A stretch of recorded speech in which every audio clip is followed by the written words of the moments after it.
Iya, dengan memanfaatkan lahan tidur yang ada di kawasan bekas terkena tsunami di Gampolam Dingin, Kecamatan Kuta Alam, Kota Banda Aceh, puluhan pemuda setempat menyulap lahan tidur menjadi kolam budidaya ikan lele.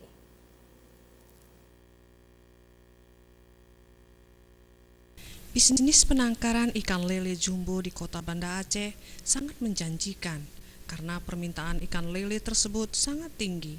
Sebut saja Wayan Gano, selaku orang tua Gampung Lam Dingin, yang awalnya mengajak anak-anak muda Gampung setempat agar bisa menggarap areal semak-semak belukar yang dulunya pernah disapu tsunami tahun 2004.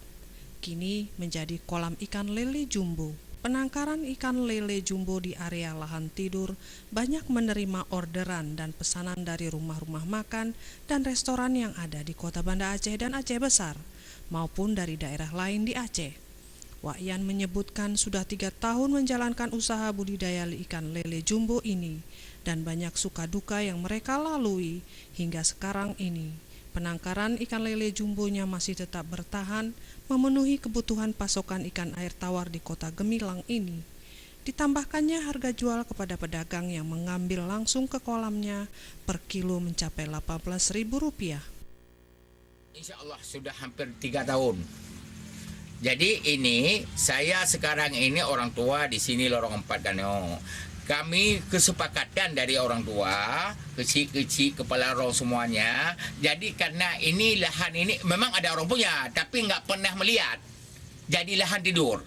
Jadi maka kami ada orang-orang tua ini masyarakat membudayakan lele ini supaya apalagi anak muda di kampung ini lagi nganggur. Jadi kami memberikan wewenang untuk anak muda, siapa yang bikin kolam bikinlah, sementara lagi ada orang punya yang datang mari. Jadi sekarang ini anak muda sudah membuat kolam sikit-sikit supaya memudayakan lele di Lorong 4 Gano di Salam Dingin. Jadi insya Allah alhamdulillah sekarang ini sudah bisa lah anak muda daripada nganggur sekarang udah bekerja. Mustafa, Aceh TV.